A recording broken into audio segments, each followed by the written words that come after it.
Okay, so if you had 58% of $321.19, how much money would that be? That is the question. Feel free to use a calculator if you think you can figure this out. Hopefully, most of you can figure this out. This is pretty much basic percent, but put that answer into the comment section. Again, don't feel shy about using your calculator. But again, we are talking about percent here. And when it comes to percent, percent is everywhere. And there's all different sorts of percent problems. This happens to be probably one of the most common type of problems. And what we're trying to do here is find the percent of a number. So I don't want to give you too many hints here, as I want to give you an opportunity to solve this all on your own. Okay, so 58% of $321.19. Let's go ahead and take a look at the answer right now. Okay, so the answer is $186.29, and this is rounded off, but basically this is the correct answer.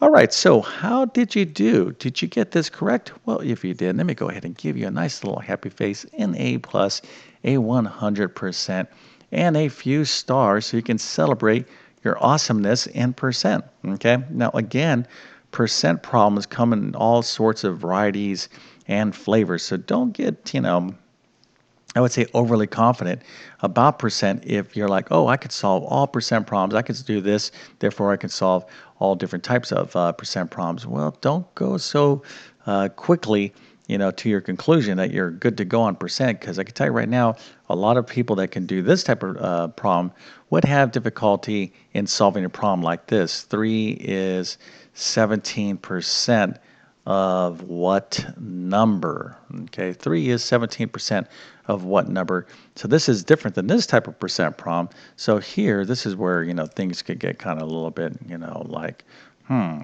do I do that? Well, again, you need to practice percent, as percent is such a practical math skill.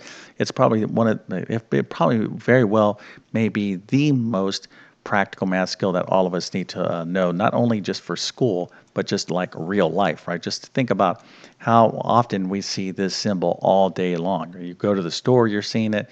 You're watching the news, you're seeing this symbol. They're talking about inflation. They're talking about mortgage rates. You watch a TV commercial. They're talking about credit card interest rates. You kind of get the drift. You need to understand percent. And let's go ahead and get that understanding down right now with this problem, just in case you didn't understand what to do. All right, so 58% of $321.19. This type of problem is basically finding the percent of a number. Okay, so this is what we need to do, is find the percent of a number. And how do we do that? Well, I'm going to show you that right now. Okay, so anytime we want to find the percent of a number, the formula is pretty simple. What we're going to do is we're going to take this percent, okay, and we're going to change our percent, whatever that percent is. In this case, it's 58%. We're going to change that percent to a decimal. Okay, so that's really probably the most challenging part of this. And if you have a calculator, this is like the one thing that your calculator is not necessarily going to do for you. The calculators do have percent buttons, and you can do percent problems by hitting that percent button. But typically, you're going to want to do this step on your own, and then you're going to take that decimal and you're going to multiply by the number. And when you find that product, you have the answer. Okay, so the question now is, well, how do you change a percent to a decimal? Well, let's go ahead and talk about that right now. It's actually quite easy to change a percent to a decimal. All you need to do is take that percent and divide by 100. Okay, it's as simple as that. Whatever your percent is, in this case, it's 58%, right? We're going to take that, divide by 100, and this is effectively the same thing as moving the decimal point over 2 places to the left. Okay, so you can think of changing a percent to a decimal in 2 ways. They are equivalent. You can divide by 100, or you can simply move the decimal point over 2 places to the left, which is the result of dividing by 100. And let's go ahead and take a look at that right now. Are you struggling in math because of confusing lessons? Maybe the teacher's not showing you all the steps you need, or things are happening too fast. Well, there is a better way. So come on over to my math help program at tcmathacademy.com. There you'll find clear step-by-step instruction by me that will definitely make a huge difference in your math success.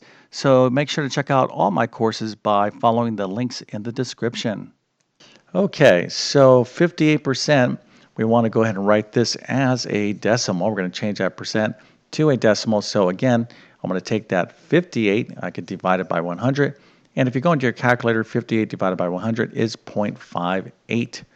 But as I was saying, this is the same thing as just moving the decimal point over 2 places to the left.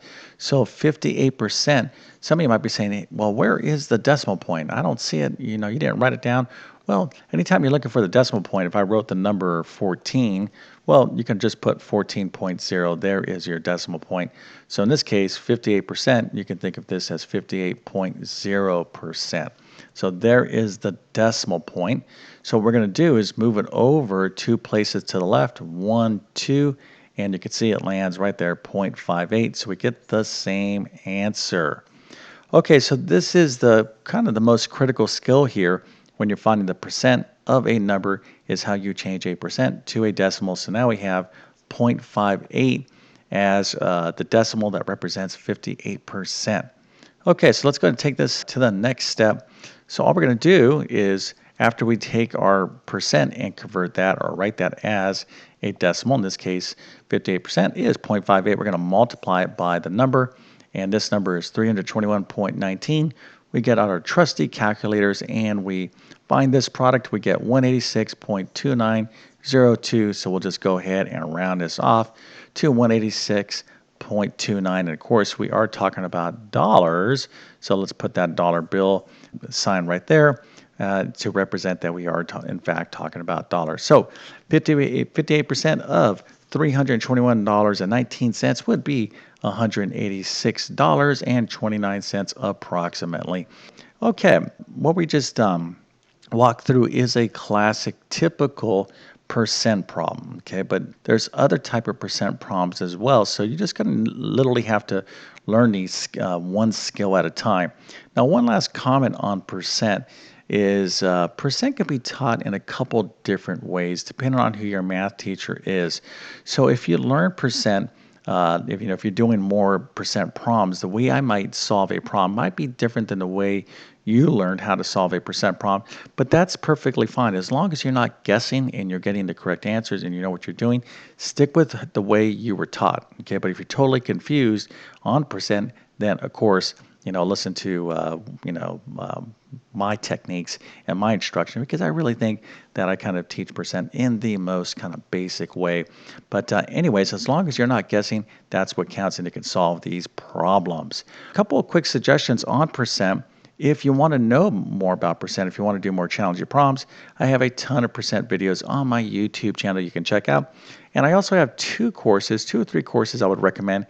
If you are looking to review basic mathematics, you might want to check out my Math Foundations course. It's a 3-chapter mini course at my Math Help program. I go over all the stuff that you kind of learned or forgot in elementary school, place value, fractions, percent. Really, really good kind of starter course for those of you that are kind of getting back into math. Or you can check out my Pre-Algebra or Algebra 1 courses. I do teach percent in those courses as well. Okay, so with that being said, I definitely wish you all the best in your mathematics adventures. Thank you for your time and have a great day.